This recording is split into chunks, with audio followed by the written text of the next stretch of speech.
कृष्ण द्वारका सोडून कुठे गेला? परत काही दिले लावले. म्हणजे हे पाणी इथे आलंय. हे कृष्ण दादा माझ्या प्रश्नाचं उत्तर दे. प्रेमाने बोलू नका. मी गेलो होतो मग देशापर्यंत. काय? कोणत्या गोष्टीसाठी? एकच विचारा. ज्यावेळी मी राज्याची राजसूत्र हाती घेतली त्या वर्षी नारद मुनींचं आगमन झालं आणि नारदाकडे मला कळलं की सत्राजिताने सूर्यनारायणाची भक्ती केली आणि सूर्यनारायण प्रसन्न होऊन त्याला श्रीमंतक मणी दिला. तो श्रीमंतक मणी मला पाहायचा होता म्हणून मी मग देशापर्यंत गेलो. स्वामी ऐकलंस ना? जाऊ दे ना आता. या माझ्या बंधून हो दादा. हो दादा. मी जबाबदारी दिली होती ना. मी जबाबदारी दिली. तुझ्या बाबतीत न्याय निवडावा. माझ्याजवळ आल्यात कशासाठी? हे कृष्ण विचारा त्याला. याच्या वडिलांच्या ठिकाणी का गेला होतास? एकच दोन गोष्टीसाठी गेलो होतो. एक म्हणजे या सत्राजी हाकुणाचा मांडलिक आहे आमचं आहे. आमचा आहे. मांडलिक वगैरे काही या सत्राजिताने सत्राजी जरा थांब. या सत्राजिताने करखंडणी आम्हाला दिली होती का? दिली नव्हती. खरंय. बरोबर आहे ना? खरंय. मग मी एक राजकर्ता आहे. करखंडणी वसूल करणं हे कोणाचं काम आहे? राजकर्त्याचं आहे ना. पण हे कृष्ण तुझ्या मती आरोप आहे. काय तो? म्हणे तू श्रीमंत कोणी चोरून आणलायस. कोणाचा? याच्या पाशी जो कोणी होता यादे आणलेला आहे. हे सत्राजी माझा श्रीमंत मनी द्या. अरे. मी इथून जाणार नाही. अरे सत्राजिता शांत हो. लवकर द्या मला. हे कृष्ण सत्राजिताचा मणी या कृष्णाने चोरला नाहीये. एक वेळ कृष्ण झाले, चोरला नाहीये. तर तुम्हाला सांगतोय कृष्ण चोर नाहीये. मग तू त्याच्या राज्यापर्यंत का गेला? गेलो होतो ही गोष्ट मी मान्यच करतो. फक्त मी गेलो मग होतो मान्य करतोयस? कोणी हा पाहण्यासाठी. तुझ्या हातून झालेला प्रताप आपणारे. हे कृष्ण काय ते? तू त्याच्या राज्यापर्यंत गेला. हा, हा प्रथम अपराध. म्हणते मनाची प्राप्ती करण्यासाठी गेला होता. म्हणते दादा या सत्राजिताच्या शब्दावर तुमचा विश्वास आहे. या तुमच्या बंधूच्या शब्दावर जर विश्वास असेल दादा हा खोटं बोलतोय. हे कृष्ण दादा खोटं बोलले. या ठिकाणी न्याय निवाडा करण्यासाठी आतापर्यंत योग्य त्या रीतीने न्याय निवाडा भगवान नारायण केला. याच्या बाबतीत याच्या पुढे मी करणार आहे. असं म्हणतात. कोणतं असेल तो मणी तुझ्या पाशी आहे. हा. ते म्हणतो याच्या हा समोर. म्हणता दादा काय? हा कृष्ण चोर नाहीये. कृष्णाने श्रीमंतपणाची चोरी केली नाहीये आणि या सत्राजिताच्या सांगण्याबरोबर जर तुम्ही हट्टाला देणार असाल शेवटी माझाही नाही आहे. माझ्याजवळ पाहिला पाण्यासाठी मागितला मी दिला नाही. शेवटी संघर्ष त्याचा माझा झाला आणि मी कुठंतरी बाजूला गेलो हे त्यानं पाहिलं आणि माझा मनी त्याला आणला. आला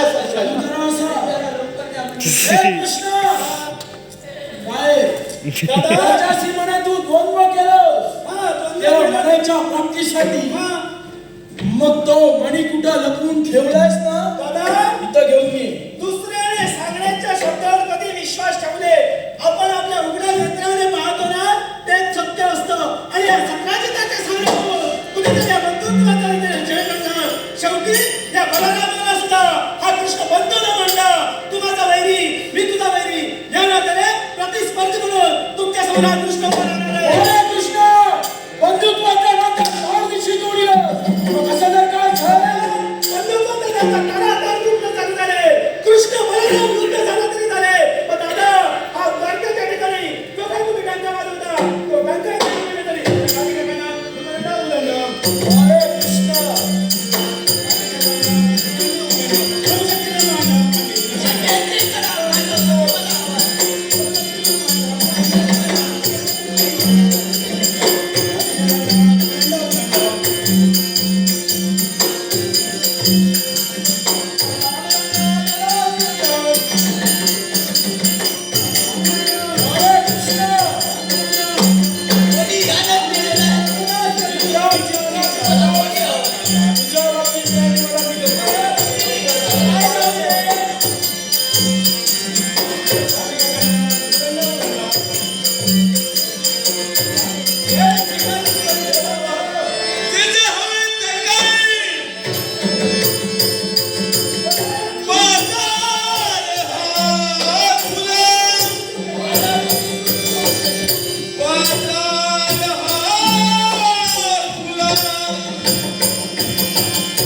जे जे हवे ते कर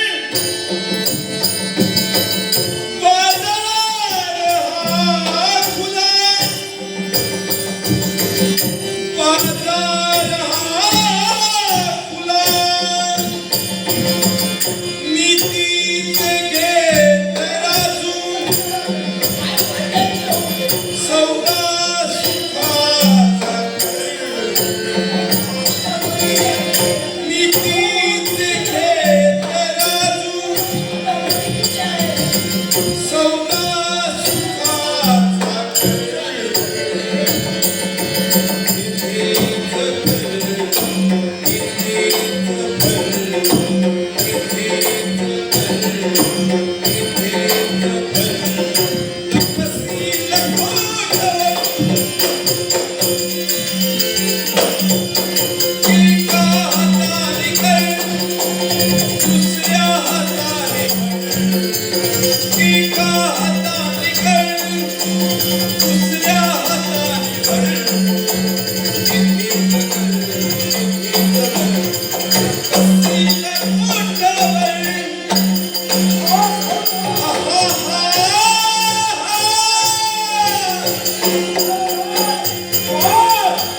या द्वारकेच्या ठिकाणी या सत्याग्रहामुळे बलराम कृष्ण युद्ध होते. बलराम कृष्ण युद्ध होते.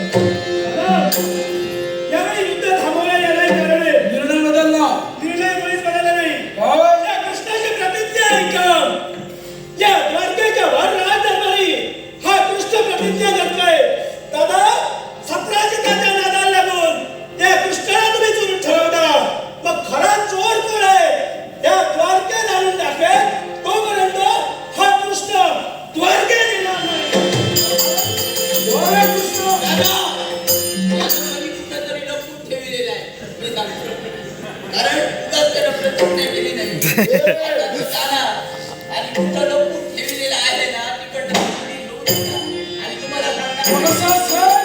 दत्तप्रभू.